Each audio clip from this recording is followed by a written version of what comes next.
Hi అండి. Welcome back to కథల పదరిల్లు. ఈరోజు కథ love you my wife episode number 7.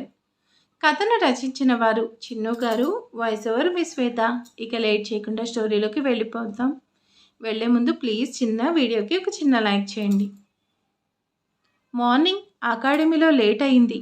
ఆ క్లాస్ నోట్స్ ప్రిపేర్ చేసుకోవాలి. ఫాస్ట్గా ఇంటికి వెళ్ళి ఫ్రెష్ అవ్వాలంటూ జాను హడావిడిగా మిథిలా నగర్కి వచ్చింది. జాను అక్కడికి వచ్చేసరికి మిథిలా నగరి అపార్ట్మెంట్స్లో ఉండేవాళ్ళు మొత్తం కూడా అక్కడ కింద అసెంబుల్ అయ్యున్నారు. జానకి అదంతా చూస్తూ ఇక్కడ ఏమైనా మీటింగ్ జరుగుతుందా అనేసి జానకి అనుకుంటూ పోలీస్ అండ్ మీడియా వాళ్ళని చూస్తూ జానకి టెన్షన్గా అక్కడికి వెళ్ళేసరికి అక్కడ జరిగింది చూసి షాక్గా చూస్తుండిపోయింది. రక్తం మడుగుల్లో నిర్జీవంగా ఉన్న శృతిని చూసి జానకి మాట కూడా రాలేదు. శృతి అంటూ జానకి ముందుకు వెళ్తుంటే పోలీస్ వాళ్ళు ఆపేసరికి జానకి అక్కడే ఆగింది. విలాస్ తన భార్య కోసం ఏడుస్తూనే ఉన్నాడు. జాను అంటూ కవిత గారు జానకిని పట్టుకుని లోపలికి తీసుకెళ్తున్నారు. అమ్మ ఏమైంది? శృతి ఎలా చనిపోయింది అంటూ జానకి అడుగుతుంటే శృతి సంగతి తెలిసిందే కదా జానకి. తను అలానే టెర్రస్ పైకి వెళ్ళింది. ఆ టైంలో అక్కడెవరూ లేకపోయేసరికి తనకేం తెలియక కింద పడిపోయింది. అమ్మ పాపం, జరిగిన దానికి చాలా బాధగా ఉంది. విలాస్ తన భార్యను చాలా ప్రేమిస్తున్నాడు. అందుకే తనకిలా అయ్యేసరికి చాలా బాధపడుతున్నాడు. అసలు ఇలా కాకుండా ఉండాల్సింది. జాను అలా జరగాలని ఉంది, జరిగిపోయింది. మనం మాత్రం ఏం చేయగలం? నువ్వు పదమ్మా అంటూ జానకిని అక్కడ ఒక క్షణం కూడా ఉంచకుండా లోపలికి తీసుకొచ్చింది. జానకి ఈ విషయం కోసం ఆలోచించి బుర్ర పాడు చేసుకోకు. నువ్వు వెళ్ళి ఫ్రెష్ అవ్వు, నేను నీ కోసం కాఫీ తీసుకొస్తాను అంటూ జానకిని అక్కడి నుంచి తన రూమ్కి పంపించింది. జానకి ఫ్రెష్ అయ్యి కిచెన్లోకి వచ్చేసరికి కవిత ఏదో ఆలోచిస్తూ ఉంటే పొయ్యి మీద పాలు పొంగిపోతుంటే జానకి అమ్మ అంటూ వెళ్ళి స్టవ్ను ఆఫ్ చేసేసింది. అమ్మ, నువ్వెక్కడ ఆలోచిస్తున్నావు? కొంచెం ఉంటే పాలు పొంగిపోయేవి కదా, చూసుకోలేనంతగా ఏం ఆలోచిస్తున్నావు? జానకి, మీ అమ్మకి ఎప్పుడు ఒకటే ఆలోచన, అది నీ పెళ్లి కోసమే కదా, అంతే కదా కవిత? కాదండి, ఈరోజు నేను ఆలోచిస్తుంది జానకి పెళ్లి కోసం కాదు అని కవిత మాటకి ఇద్దరు కూడా సర్ప్రైజ్ కమ్ షాక్ అవుతూ, నువ్వు పెళ్లి కోసం కాకుండా ఇంకేదో ఆలోచిస్తున్నావటే, మేము నమ్మలేకపోతున్నాం అంటూ ఇద్దరూ అంటుంటే జానకి కాఫీ కప్స్ ఇద్దరికి ఇస్తూ హాల్లోకి తీసుకెళ్ళింది. ఇప్పుడు చెప్పు, నువ్వేం ఆలోచిస్తున్నావమ్మా అంటూ జానకి అనగానే, శేఖర్ గారు, నాకు ఈ ఫ్లాట్స్లో ఉండడం నచ్చట్లేదు. మనం ఈ ఫ్లాట్స్ని ఖాళీ చేసేద్దాం.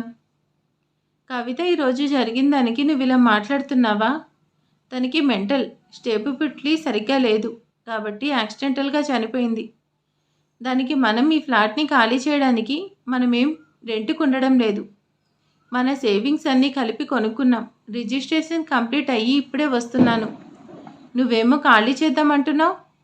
కవిత, మనకి మళ్ళీ ఇంత మంచి సొసైటీ దొరకదు. నాకు ఇదంతా కరెక్ట్ అనిపించట్లేదు. అమ్మ, నా ఆలోచించకు అని చెప్పి నువ్వు ఇలా ఆలోచిస్తున్నావు. జరగాలని ఉంటే ఎవరూ ఆపలేరు. శృతికి అలా జరగడం బాధగానే ఉంది, కానీ అందుకు ఇక్కడి నుంచి వెళ్ళడం ఏం బాలేదు. కొన్ని రోజులకి నువ్వే నార్మల్ అవుతావు. ఇప్పటికి ఇంకేం ఆలోచించకు అంటూ జానకి కూడా చెప్పేసరికి ఇంకేం మాట్లాడలేదు కవిత. గలగలా పారుతున్న కావేరిలా జలజల జారుతుంటే సాంబారిలా, గలగలా పారుతున్న కావేరిలా జలజల జారుతుంటే సాంబారిలా, నా కోసమే చీకెను కబాబుగా మారదా నా పక్కనే ఉన్నది హలీమిలా. హాయ్ హాయ్, నమస్తే, welcome back to my channel. వరదోస్తి పొంగేది కావేరి, నేనుండేది అలా కావేరి. నేనేం చేస్తున్నాను అనేసి చూస్తున్నారా? ఈరోజు నేను మీకోసం అండ్ నా హస్బెండ్ కోసం సౌత్ ఇండియన్ థాలీ ప్రిపేర్ చేస్తున్నాను. 30 రకాల వెజ్ ఐటమ్స్, 30 రకాల నాన్ వెజ్ ఐటమ్స్, 4 రకాల రైస్ ఐటమ్స్ నా హస్బెండ్ కోసం ప్రిపేర్ చేశాను. ఇప్పుడు మా ఆయన జేపీ గారు రాగానే నేను ఆయనకి సర్ప్రైజ్ చేస్తాను. జేపీ గారు, మీరు వచ్చేసారా? నేను మీకోసమే వెయిట్ చేస్తున్నాను. నేను ఈరోజు మీకోసం 64 రకాల సౌత్ ఇండియన్ థాలీ ప్రిపేర్ చేశాను. మీరు టేస్ట్ చేసి ఎలా ఉందో మన సబ్స్క్రైబర్స్కి చెప్పాలి. కావేరి నా కోసం 64 రకాల ఐటమ్స్ చేసావా? ఈరోజు నాకు పండగ అన్నమాట. మొత్తం తీసుకొచ్చేయి, నేను అన్నీ టేస్ట్ చేస్తాను అంటూ జేపీ అంకుల్ అనగానే కావేరి ఆంటీ ఓ ప్లేట్ తీసుకొచ్చి పెట్టింది. దానిలో ఉన్నది చూస్తూ జేపీ అంకుల్కి దిమ్మ తిరిగిపోయింది. టైర్డ్ అయ్యాడు. అవాకయ్యాడు. కావేరి ఇదేంటి ఇలా ఉంది? పైగా ఒక్కటే తీసుకొచ్చావు, మిగతావి? జేపీ గారు, ఇదే సౌత్ ఇండియన్ థాలీ అంటే మీకోసం అన్నీ నేనే కలిపేశాను. కొత్తగా ట్రై చేసి అన్నీ ఒకే దానిలో ప్రిపేర్ చేశాను. టేస్ట్ చేసి థాలీ ఎలా ఉందో చెప్పండి. థాలీ టేస్ట్ చేస్తే నీ తాళి తెగుతుందే ఏందే? ఇది మనిషిని వాడెవడైనా తింటాడా? జేపీ గారు, తిన్నాక కడుపులో కలిసే ఉంటాయి కదా, అందుకే కలిపి తింటే టైం ఎనర్జీ రెండు కూడా కలిసి వస్తుంది. మీకోసం కర్డ్ రైస్ ప్లస్ తాంబూలం కూడా కలిపేశాను. జోక్స్ వద్దు, మీరు టేస్ట్ చేయాల్సిందే, నేను టేస్ట్ చేయిస్తాను కదా అంటూ జేపీ అంకుల్కి పెట్టగానే కడుపులో రకరకాలుగా ఉంటే వామిట్ చేస్తూ పరిగెడుతుంటే కావేరి ఆంటీ జేపీ గారు తినండి అంటూ కొడుకు వెనక తల్లిలాగా పడుతుంది. అసలు ఇక్కడ ఏం జరుగుతుంది అనే అనసూయ మాటకి ఇద్దరు కూడా నార్మల్ అవుతూ, చెల్లెమ్మ నన్ను కాపాడు, అదేదో చేసి నన్ను చంపేయాలని చూస్తుంది. కావేరి, నువ్వేం చేస్తున్నావు? రేపే రామా నిశ్చితార్థం కదా, అన్నీ తెలిసి ఇద్దరు కూడా ఇలా ఆటలు ఆడుకుంటున్నారు. అన్నయ్య రేపటి గురించి అన్ని అరేంజ్మెంట్స్ చేసేసావా? నేను అది చెప్పాలని వచ్చి దీనికి దొరికిపోయాను. సౌత్ ఇండియన్ థాలీ అంటూ నన్ను బలి చేసింది. ఈ కావేరికి పేరొస్తుందని అందరికీ కుళ్ళు. ఎవరేమైనా కూడా ఈ కావేరి తగ్గేదేలే. యాజ్ ఎ సూన్ నా ఇంటర్వ్యూ బీబీసీలో రావాలి, ఇదే నా యాంబిషన్ అంటూ అనగానే అప్పుడే జేపీ మొబైల్ రింగ్ అవ్వగానే, చెల్లెమ్మ వైదేహి నాన్న సుమన్ కాల్ చేస్తున్నాడు, నువ్వే మాట్లాడంటూ మొబైల్ ఇచ్చాడు. అనసూయ సుమన్ చెప్పిన దానికి వాట్ అంటూ అనేసరికి అందరూ కూడా హాల్లోకి వచ్చారు. మామ్, ఏమైంది, ఎందుకు అలా అడిచావు అంటూ రామ కంగారుగా అనగానే, ఆ దేవుడికి నా మీద జాలి లేదు. నా కొడుకుని పెళ్లిలో నాకు మళ్ళీ పరీక్షలు పెడుతున్నాడు.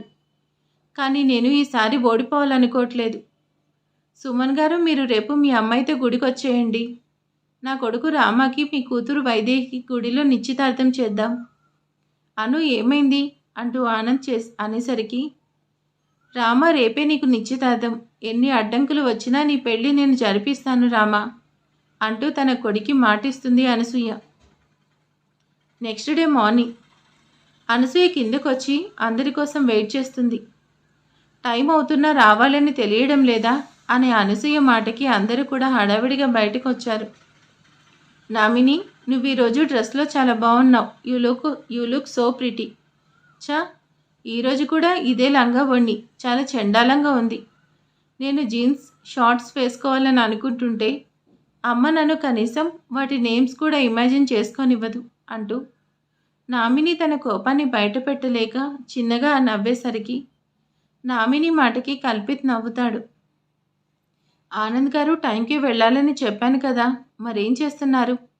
అందరూ ఎంతసేపు రెడీ అవుతారు? కావేరి, నీకు నైట్ చెప్పాను కదా రీల్స్కి ఈరోజు దూరంగా ఉండమంటే, అప్పుడే రీల్స్ పోస్ట్ చేసావు. ఎవరు నా మాట వినకుండా ఉంటారా? అను, మేము వచ్చేసాం, కానీ ఇంకా నీ కొడుకు రాలేదు కదా అంటూ ఆనంద్ అనేలోపే మామ్ అంటూ కిందకొస్తున్నాడు Ram. Royal blue shirt with grey colour pant నీట్గా టక్ చేసుకొని తన నడుంకి ఉన్న బెల్ట్ని సెట్ చేసుకుంటూ దిగుతుంటే, ముందుకు పడుతున్న తన సిల్కీ హెయిర్ని హెడ్తోని స్టైల్గా వెనక్కి అంటూ ఉంటే తన చీక్స్పై ఉన్న డింపుల్ లైట్గా బ్లష్ అవుతుంది. మా హర్షబాబు కోసం పోసిస్ సజెస్ట్ చేశారు. మామ్, నేను వచ్చేసాను, టైం అవుతుంది కదా, వెళ్దామా అంటూ రామ అంటుంటే అనసూయ తన కళ్ళకున్న కాటుక తీసి రామ చుట్టూ తిప్పి తన చెవి వెనుక పెడుతూ, నా దిష్టే తగిలేలా ఉంది రామా నీకు అంటూ తన కొడుకుని ప్రేమగా చూసుకుంటుంది. అను, ఇప్పటి వరకు మా మీద ఫైర్ అయ్యావు, ఇప్పుడు నువ్వేం చేస్తున్నావు అనే మాటకి అందరూ కూడా రామ ఎంగేజ్మెంట్ కోసం గుడికి స్టార్ట్ అయ్యారు. వైదు, ఆ అనసూయ వాళ్ళు వచ్చేస్తున్నారు, త్వరగా ఈ శారీ కట్టుకొని రెడీ అవ్వు Vaidu. Mom, what is this nonsense? నేను ఈ శారీస్ని బేర్ చేస్తూ యాక్ట్ చేయలేకపోతున్నా. ఒకసారి ఈ పెళ్ళి అయితే అప్పుడు అనసూయకి కరెక్ట్ ఆన్సర్ చేస్తాను. వైదు నువ్వు అనుకున్నట్టు చేయాలంటే ఫస్ట్ ఈ పెళ్ళి జరగాలి కదా. కాస్త పెళ్ళయ్యే వరకు హ్యాక్ చేయవే, సరిపోతుంది. పాపం ఆ పిచ్చివాడు చెప్పింది మనం చేస్తున్నాం. సారీ, పాపం ఆ పిచ్చి చేపివాడు చెప్పింది మనం చేస్తున్నాం అనుకుంటున్నాడు. కానీ ఈ పెళ్ళైన తర్వాత వాడికి మనం ఏంటో తెలుస్తుంది. ఇంకెన్ని రోజులు ఇలా ఏం లేకుండా బ్రతకాలి? నందన్ వంశానికి కోడలయ్యి నందన్ జ్యువెలరీస్ని నీ చేతికి ఆ ఇల్లు ఆస్తి మన చేతికి వస్తాయి కదా. హా డాడ్, మనం హ్యాపీగా ఉండాలంటే ఇలాంటి మోసాలు తప్పదు డాడ్. ఆ పిచ్చిది చావకుండా ఉంటే ఇక్కడే సరిపోయేది. ఇప్పుడు ఆ టెంపుల్ చుట్టూ రౌండ్స్ అంటారు. అందుకే మార్నింగ్ నేను జాగింగ్ కూడా చేయలేదు డాడ్ అంటూ రెడీ అవ్వడానికి వెళ్ళింది వైదేహి. అనసూయ, చెల్లెమ్మ, మేము మీకు కాబోయే కోడలు గుడికి వచ్చేసాం. హా అన్నయ్య, మేము కూడా కిందే ఉన్నాం, వచ్చేస్తున్నాం. ఆనంద్ గారు, అన్నయ్య వాళ్ళు వచ్చేసారు, పదండి అంటూ అందరూ స్టెప్స్ ఎక్కుతున్నారు. రామా, నీ పెళ్ళికి నా కోడలికి ప్రజెంట్ చేయడం కోసం బంగారు గాజులు తీసుకున్నాను, కానీ కారులోనే మర్చిపోయాను. మామ్, నేను వెళ్ళి తీసుకొస్తాను కదా అంటూ రామ అనగానే, రామా నువ్వు వెళ్ళు, నా కోడలి కోసం నేనే తీసుకొస్తానంటూ అనసూయ బ్యాంగిల్స్ తీసుకుని పైకొస్తూ ఆ బ్యాంగిల్స్ని చూసి మురుసుకుపోతుంది. నా కొడుకుతో ఈరోజు ఎంగేజ్మెంట్ జరుగుతుంది, అప్పుడు నా కోడలికి ఈ బ్యాంగిల్స్ ప్రజెంట్ చేస్తాను అంటూ చూస్తుండగాని తన చేతిలో బ్యాంగిల్స్లో ఒక బ్యాంగిల్ జారి కింద పడి స్టెప్స్ మీద నుంచి కింద పడుతుంటే అనసూయ ఆ బ్యాంగిల్ వెనకే వెళ్తుంటే అప్పుడే ఓ అమ్మాయి కాళ్ళ కింద పడిన ఆ బ్యాంగిల్ తీసి అనసూయ చేతికిస్తుంది. ఆ అమ్మాయిని చూడగానే అనసూయ ఫేషియల్ ఎక్స్ప్రెషన్ చేంజ్ అవుతుంటే, ఆంటీ ఈ బ్యాంగిల్ మీదే కదా, తీసుకోండి అంటూ తన చేతికిస్తుంది. ఈ బ్యాంగిల్ నా కాబోయే కోడలి కోసం స్పెషల్గా తీసుకున్నాను. వీటిని నా కోడలికి ఇవ్వాలి అనుకున్నాను, అంతేకాని అడ్డమైన వాళ్ళు వాటిని టచ్ చేయాలనుకోలేదు. ఆంటీ, ఏం మాట్లాడుతున్నారు మీరు? కాస్త మర్యాదగా మాట్లాడండి. హెల్ప్ చేస్తే థ్యాంక్స్ చెప్పేవాళ్ళని చూశాను, కానీ ఇలా అనేవాళ్ళని మిమ్మల్ని చూస్తున్నాను. ఆ గాజులు పట్టుకోవాలంటే ఓ స్థాయి, పద్ధతి, అనుకువ ఉండాలి. కానీ నిన్ను చూస్తేనే తెలుస్తుంది నీకు అలాంటివి లేవు. ఎవరైనా గుడికి ఇలాంటి వస్త్రధారణతో వస్తారు, కానీ నువ్వు వచ్చావంటేనే తెలుస్తుంది అంటూ తన చీరను చూపిస్తూ తన చుడిదార్లో రావడంపై కామెంట్స్ చేసింది. Aunty, will you please? నన్ను పాయింట్అవుట్ చేయడానికి మీరెవరు? ఆడపిల్లకి తన ఓన్ ఇండిపెండెన్స్ ఉంటుంది. గుడికి ఇలానే రావాలనే రూల్ లేదు కదా. అయినా చుడిదార్లో వస్తే గుళ్ళోకి రానివ్వరనే రూల్ ఏమైనా పాస్ చేస్తారా? నాకు నీలాంటి అతిగా మాట్లాడే వాళ్ళు నచ్చరు.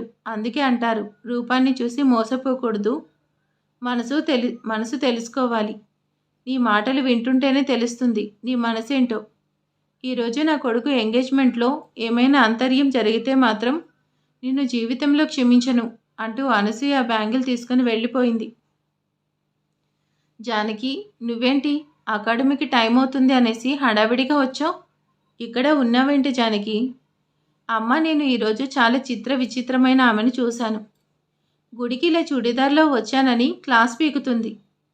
ఓ అమ్మాయి నేచర్ని తన డ్రెస్ డిసైడ్ చేస్తుంది నిజమే, కానీ తన సిచ్యువేషన్ని తెలుసుకోవాలి కదా. తన మనసు తెలుసుకోవాలంటే తన మాట వినే ఓపిక కూడా ఉండాలి కదా. అకాడమీలోకి శారీస్ అండ్ హాఫ్ శారీస్ కట్టుకొని వెళ్తే బాగోదు కదా. చెప్పే అవకాశం కూడా ఇవ్వకుండా ఏదేదో అనేసి వెళ్ళిపోయింది. జానకి, మనసు ప్రశాంతత కోసం గుడికి వచ్చాం కదా, పద అంటూ జానకిని తీసుకుని కావేరి కూడా లోపలికి వచ్చింది. కావేరి కాదు, కవిత.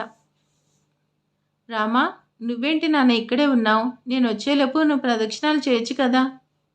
వైదు, మీ అత్త వచ్చింది, వెళ్ళి ఓ దండం పడిపోతుంది అనే మాటకి వైదు అత్తయ్య అంటూ కాళ్ళకి నమస్కారం చేసింది. వైదేహి, నువ్వు రామ కలిసి ప్రదక్షిణాలు చేయండి.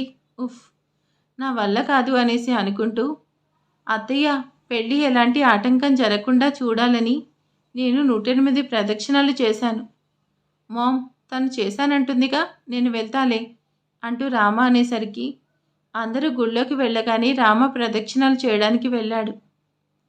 జానకి, నువ్వు ముందు వెళ్ళి ప్రదక్షిణాలు చేయి, నేను గుడిలో ఉంటానంటూ కవిత అనేసరికి జానకి కూడా ప్రదక్షిణాలు చేయడానికి వెళ్ళింది. అతని అడుగులు ముందుకు పడుతుంటే ఆ అడుగులను చేరాలని ఆమె నడక అతని అడుగులలో కలిసి ముందుకు సాగుతున్నాయి. ఒకరిని ఒకరు చూడకపోయినా, ఒకరి అడుగుల పైన మరొకరికి తెలియకపోయినా కలిసి ముందుకు పడుతుంటే రామ వెనకే జానకి నీడలా సాగుతుంది. రీడర్స్, ఇక్కడ మీరు అబ్జర్వ్ చేస్తే జానకి హర్షని చూసింది, ఇప్పుడు రామాని చూసింది.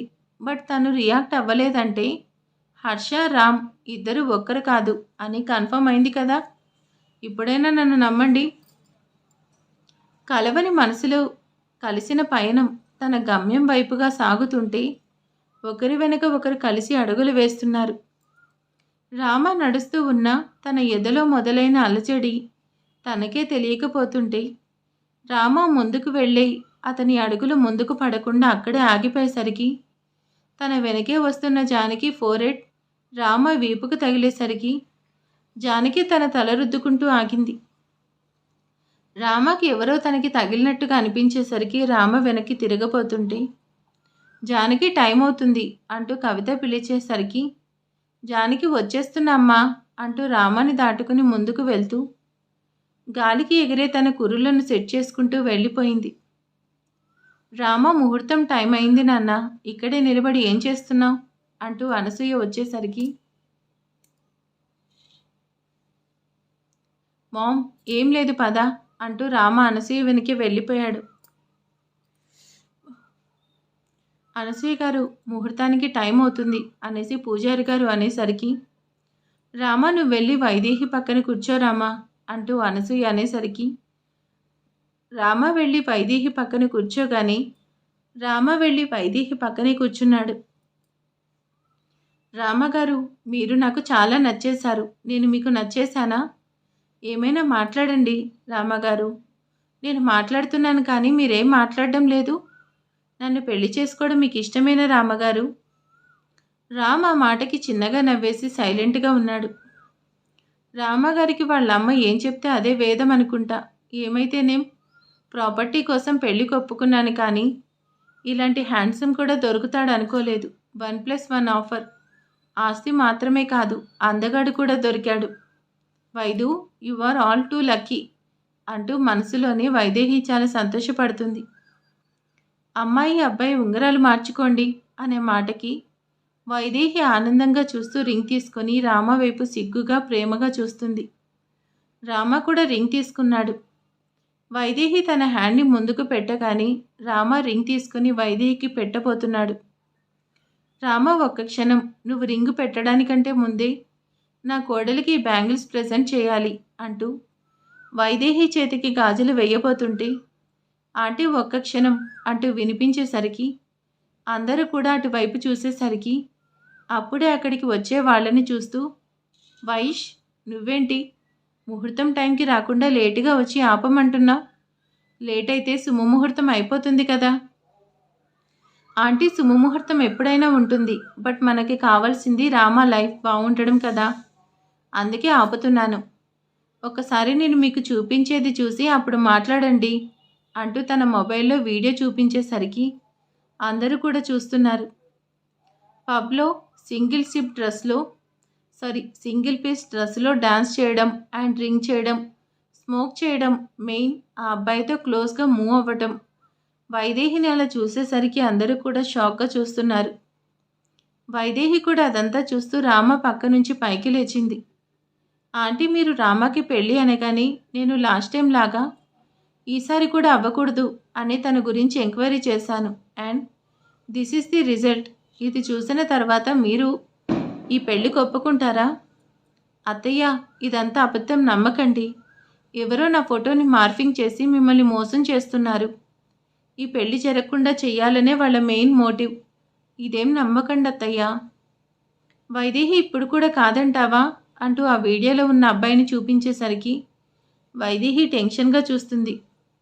మేడం, నేను లాస్ట్ 4 ఇయర్స్గా సీరియస్గా రిలేషన్షిప్లో ఉన్నాం.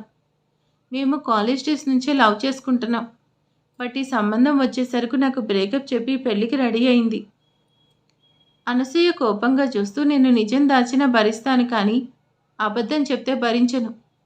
నా కొడుకు రామ విషయంలో క్షమించను అంటూ కోపంగా తన చెంప పగలగొట్టింది అనసూయ. నిజం చెప్పు అంటూ అనసూయ కోపంగా చూసింది. ఆంటీ, నేను లవ్ చేసింది నిజమే, బట్ బ్రేకప్ చేసుకున్నాం. అదంతా కూడా పార్టీ కల్చర్ ఆంటీ. ఇప్పుడు నేను రామగారిని లవ్ చేస్తున్నాను. మీరు ఒప్పుకుంటే రామగారిని పెళ్లి చేసుకుంటాను. ఏయ్ అంటూ మళ్ళీ చెంప పగలగొట్టింది. నీది ప్రేమ కాదే వ్యామోహం. ప్రేమ పేరుతో ఒకడిని, పెళ్లి పేరుతో ఇంకొకరిని మోసం చేద్దామనుకున్నావా? ఇది గుడి కాబట్టి నిన్నేం చేయలేకపోతున్నా. లేదంటే ఈరోజే నీ చావుకు ముహూర్తం పెట్టేదాన్ని. నన్ను మోసం చేస్తే క్షమిస్తాను, కానీ నా కొడుకు రామ విషయంలో చిన్న మోసాన్ని కూడా సహించను. ఇంకెప్పుడు నువ్వు నా కళ్ళకి కనిపించకూడదు అంటూ రామాన్ని తీసుకొని అనసూయ అక్కడి నుంచి వెళ్ళిపోయింది. వెనకే మిగతా వాళ్ళందరూ కూడా అక్కడి నుంచి వచ్చేశారు. నందనవనం. ఆ ఇంట్లో అందరూ కూడా మౌనంగా నిలబడి ఉంటే అనసూయ సోఫాలో కూర్చొని ఆ బ్యాంగిల్ని మాత్రమే చూస్తుంది. రామ అనసూయ ఎదురుగా కూర్చుంటూ, మామ్, జరిగిన దానికి ఫీల్ అవుతున్నావా? ఈ పెళ్ళి కాకపోతే మరో పెళ్ళి, అంతే కదా. దీనికెందుకు నువ్వు బాధపడతావు? నిన్నిలా చూస్తుండడం నా వల్ల కాదు మామ్. రామ, నీకు పెళ్లి చేయాలనే తొందరలో నేను పొరపాటు చేశాను. తనను చూసిందే నిజమని నమ్మి పెళ్లి చేయబోయాను. నిజం తెలియకపోతే ఎంత అనర్థం జరిగేది. అన్నయ్య, నువ్వు ఇదంతా తెలియకుండా నా కొడుకు ఇలాంటి సంబంధం తీసుకొస్తావా? జేపీ అంకుల్ని సీరియస్గా అడుగుతుంది అనసూయ. చెల్లెమ్మ, నేను కూడా నీలాగే బాధపడుతున్నాను. నేను కూడా మంచి సంబంధం నుంచి పిల్ల అనుకున్నాను. ఇంట్లో ఒకలాగా, కాలేజ్లో ఇంకోలా ఉంటుందని నాకేం తెలుసు చెల్లెమ్మ. అమ్మయ్య, అనసూయ దగ్గర నుంచి తప్పించుకున్నా. లేదంటే ఇలాంటి సంబంధం తీసుకొచ్చినందుకు నన్ను చెల్లెమ్మ చంపేసేది. రామా, నన్ను క్షమించు, నేను ఇలాంటి సంబంధం చూసినందుకు. ఈసారి ఇలాంటి పొరపాటు చేయను. నేను మంచి సంబంధం చూసి నీకు పెళ్లి చేస్తాను. మామ్, నువ్వేం చెప్పినా, నువ్వేం చేసినా నాకు ఇష్టమే. నీకు నచ్చిందే చేస్తాను. నువ్వు బాధపడకు అంటూ రామ అనసూయకి ధైర్యం చెప్తాడు. వైష్, టైంకి వచ్చి ఈ మ్యారేజ్ని క్యాన్సిల్ చేయించావు. Thank you Vaish. It's okay aunty, నాదేముంది. నాకు చెప్పింది నేను చేశాను, అంతే కదా. ఐ మీన్, ఆ దేవుడు నా ఫ్రెండ్కి మంచి చేయమని చెప్పాడు, నేను చేశాను అంటాడు వైష్. ఇంతకీ వైష్ ఎవరు? మీకు ఎవరన్నా అర్థమైందా? మీకెవరికన్నా? నాకైతే కొంచెం అర్థమైంది, ఎందుకంటే మీతో పాటే కదా నేను స్టోరీ చదివేది. చూద్దాం, ఇంతకీ హర్ష, రామ్ ఒకటేనా, వేరు వేరా? ఇంకేమనుకుంటున్నారు? ఈ వీడియోలో ఏమన్నా కొంచెం క్లూ దొరికిందా అనిపిస్తుంటే కామెంట్ చేసేయండి. ఈరోజు వీడియో ఎలా ఉందో ప్లీజ్ కామెంట్ చేసేయండి. Thank you for watching.